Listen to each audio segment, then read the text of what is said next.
While I was having dinner at my son's house, my neighbor called me and asked, "Who's in your house?"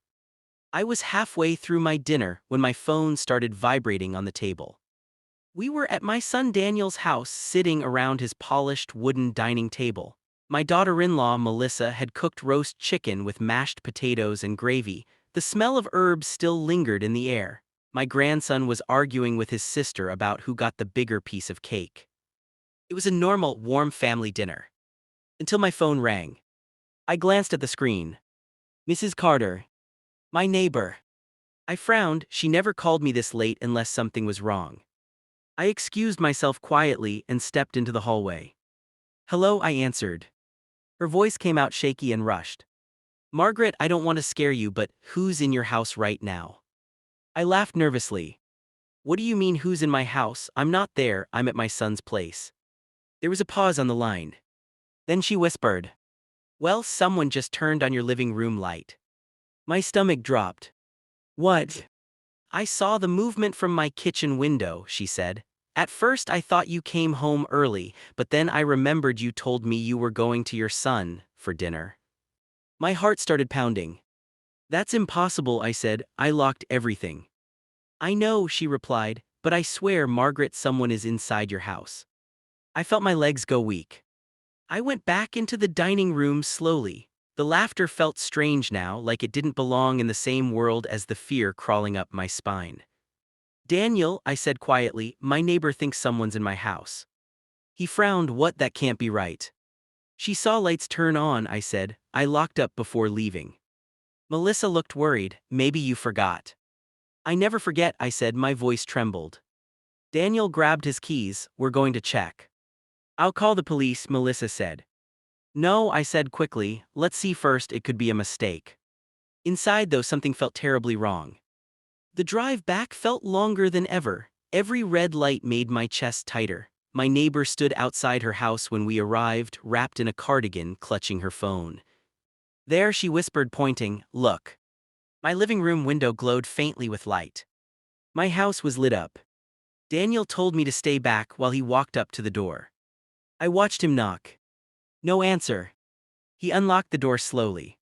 The door creaked open. We all froze. The living room light was on. The television was playing. Some cooking show I never watched. My heart felt like it would explode. Daniel stepped inside first. "Hello," he called. Silence. The kitchen light was on too. Someone had been moving around. I stepped inside carefully. Everything looked wrong. A chair was pulled out from the table. My coat was missing from the hook. And my bedroom door was slightly open. That door was always closed. "Mom, stay here," Daniel said, heading toward the hallway. I followed anyway.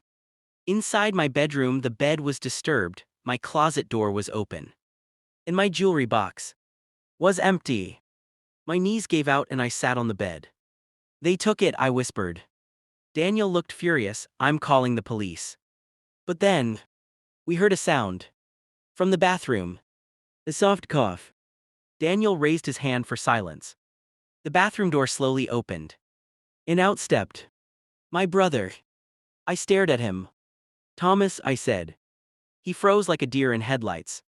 You scared me," he said weakly. My mind went blank.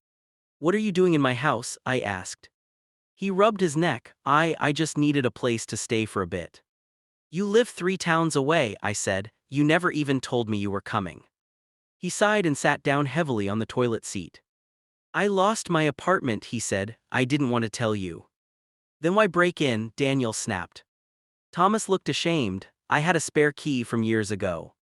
My heart sank. "You stole my jewelry," I said. He looked at the floor. "I needed money." That hurt more than anything. My own brother. Stealing from me. Sneaking into my house while I was with my family. The police came anyway. Thomas was arrested. As they took him away, he wouldn't look at me. I felt numb. That night I couldn't sleep. But something still bothered me. The lights.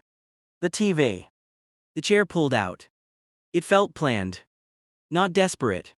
And then I remembered something. 2 weeks ago, Thomas had called me asking about my schedule. I thought it was just friendly. Now I knew better. The next morning, Melissa helped me go through what was missing. Not just jewelry. Important papers. My late husband's watch.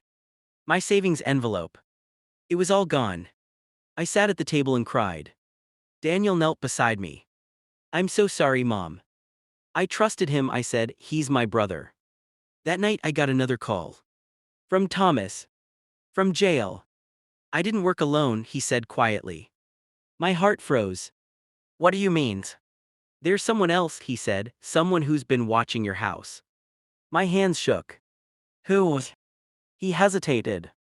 My girlfriend, he said, she's still out there. That's when I realized. The story wasn't over. The next evening, Mrs. Carter called me again. Margaret, she whispered, your porch light just turned on. I wasn't home.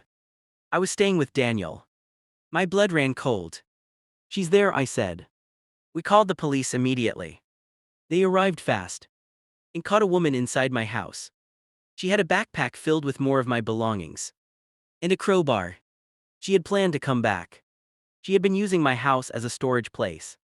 For stolen goods. From other neighbors. My brother hadn't just stolen from me. He had turned my home into part of a crime. After that, I sold the house. I couldn't live there anymore. Every creak of the floor reminded me of that phone call. The one that changed everything. I moved closer to Daniel. Smaller place, safer. Sometimes at dinner my phone still vibrates. And my heart still jumps. Because I will never forget the moment my neighbor asked, who's in your house? And I realized, sometimes the scariest strangers are the ones you grew up with. Moral: never ignore strange signs. And never assume danger only comes from outside your family. Because sometimes, it already has the key.